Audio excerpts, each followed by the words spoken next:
తెల్లవారునైంది రాత్రి తప్ప మా అమ్మ కూర్చోబెట్టింది. అమ్మని ఫిక్స్ అయిపోయింది, నువ్వు లోపల రావడానికి లేదు. ఉద్యోగప్రధానం అనడానికి ఏదో యుద్ధం చేసుకున్నారంటే పూర్వంగా ఉండేటువంటి బింబాన్ని చూడగలిగిన వాళ్ళు వాళ్ళిద్దరే చూశారు. తర్వాత మన అందరూ చూడలేదు. మనందరూ చూసింది గజానుడు గజముఖంతో చూసాం. అంటే అసంఖ్యాకమైనటువంటి దేవతారాధన చేసేటువంటి సహస్రకోటి దేవతామూర్తులు ఎలా సృష్టింపబడ్డారో ఎవరికి తెలియదు. గణపతి స్వామి వారు ఎలా సృష్టింపబడ్డారో మనకి చరిత్రలు చెప్తున్నాయి కాబట్టి చెప్పుకుంటున్నాం. అది కూడా కాకపోవచ్చు, అవ్వచ్చు.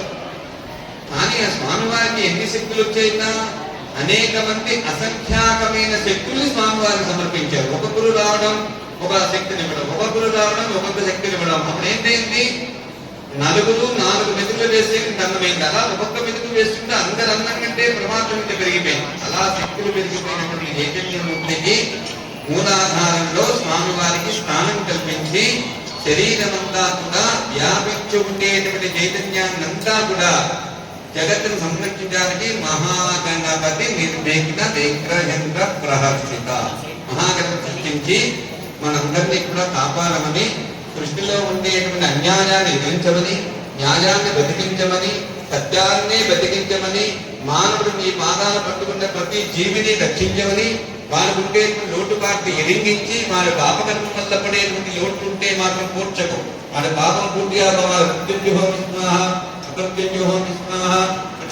విద్యాహోమంలో ఆ కృత్యాలన్నీ పోతే గానీ మనం ఎన్ని ఇచ్చినా వాటిని నిలుపుకోలేదు. కాబట్టి పూర్తిగా ఆ కృత్యములన్నీ పోయిన తర్వాత మనం ఇచ్చి నిలుపుకుంటారని చెప్పి అమ్మవారు మధ్య త్రుటి సుబ్రహ్మణ్య స్వామి వారు. అదేం చేస్తున్నాము, షణ్ముఖుడు 6 తెరలతోటి వచ్చే చైతన్యం అంతా కూడా చాలా బలీయమైనటువంటి సృష్టికి బలీయమైనగా మారిపోయేట. అప్పుడు ఏం చేశాడు పరమేశ్వరుడు, ఋషిప్రోక్తంతో వచ్చి దర్భకర్ణుల్ని 4 దర్భకర్ణ మీద అడ్డుపెట్టాడు. 5 దర్భకర్ణ అడ్డుపెట్టిన తర్వాత ఆ వస్తున్నటువంటి జటాజూటమంతా కూడా 6 భాగాలుగా విడిపోయి 6 ముఖాలతో ఒక శరీరంతో మనకు దర్శనం ఇచ్చాడు.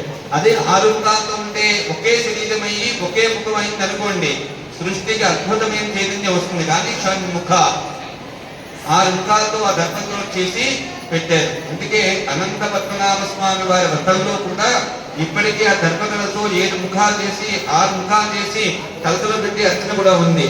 అంటే ఎందుకు బాగా పెట్టింది అంటే చరిత్రలో చాలా లోతులు వెళ్తే కానీ తెలియవు. కానీ ఇక్కడ మంత్ర సాధనకి మిళితమై ఉంది కాబట్టి చెప్తున్నాను. కుమార గణదాదాంబ దుష్టిర్పుష్టిర్మతి కాంతి స్వస్తిపతి కాంతి నంగిని విఘ్ననాశిని తేజోవతి త్రినయనాలోలాక్షి కామరూపిణి. ప్రపంచమంతా కూడా సంరక్షింపబడేటువంటి చైతన్యం మనకు ఒకటి కావాలి.